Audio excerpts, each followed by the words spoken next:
നല്ല സൂപ്പർ ടേസ്റ്റിൽ നമുക്കൊരു ബീഫ് ബിരിയാണി ഉണ്ടാക്കിയാലോ. ആദ്യം ചട്ടി വെച്ച് എണ്ണ വെച്ച് കൊടുക്കുക.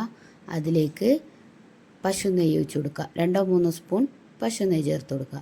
എന്നിട്ട് കനം കുറച്ചരിഞ്ഞ സവാള ഇട്ടിട്ട് നമുക്ക് പൊരിച്ചെടുക്കണം.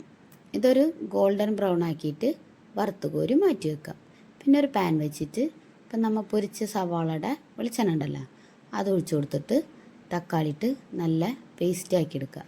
തക്കാളി നല്ല പോലെ വാടി ഉടഞ്ഞ് വരണം.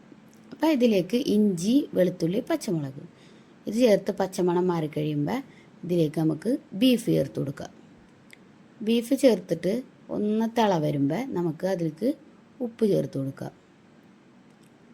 പിന്നെ നമ്മൾ ഇതിലേക്ക് ചേർക്കണത് നമ്മൾ നേരത്തെ പൊരിച്ച് മാറ്റിച്ച സവാളയില്ലേ, അതുകൂടെ ചേർത്ത് കൊടുക്കുക. എന്നിട്ട് നല്ല പോലെ ഒന്ന് മിക്സ് ചെയ്തെടുക്കുക. അപ്പോൾ എന്തെങ്കിലും ഇങ്ങനെ ഒന്ന് വെച്ച് നോക്കിട്ടാ. ഇങ്ങനെ വെച്ച് കഴിഞ്ഞാൽ സൂപ്പർ ടേസ്റ്റാണ്. പിന്നെ ഇതിലേക്ക് നമുക്ക് നല്ല പുളിയുള്ള തൈര് വേണം.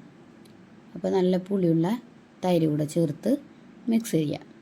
എന്നിട്ട് നമുക്കേ ബീഫ് വേവണ്ടേ, അപ്പോൾ അതിന് വേണ്ടിയിട്ട് നമുക്ക് കുക്കറിലേക്ക് മാറ്റി കൊടുക്കാം. ഇനി നമുക്ക് റൈസ് റെഡിയാക്കാം. അതിന് വേണ്ടി ഒരു പാൻ വെച്ച് നേരത്തെ പൊരിച്ച സവാളയുടെ എണ്ണ ഒഴിച്ച് കൊടുത്തിട്ട് ഓൾ സ്പൈസസ് ഇടുക, സവാള ഇടാം. എന്നിട്ട് ഒന്ന് വാട്ടി കൊടുത്തതിന് ശേഷം നമുക്ക് വെള്ളം ഒഴിക്കാം.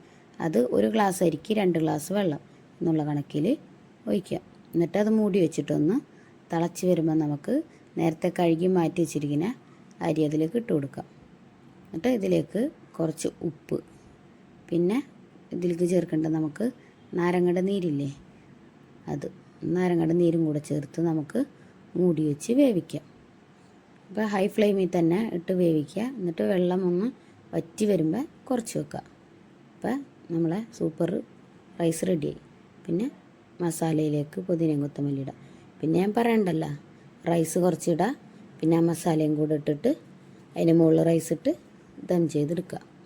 സംഭവം ഇതെൻ്റെ ക്യാമറ ഓഫ് ആയി പോയേട്ടാ, അത് കാരണം വീഡിയോ കിട്ടിയില്ല. അപ്പോൾ ഇങ്ങനെ ഒന്ന് നിങ്ങൾ ട്രൈ ചെയ്ത് നോക്ക്, സൂപ്പർ ടേസ്റ്റാണ്. ട്രൈ ചെയ്തിട്ട് ഫീഡ്ബാക്ക് അറിയിക്കണേ.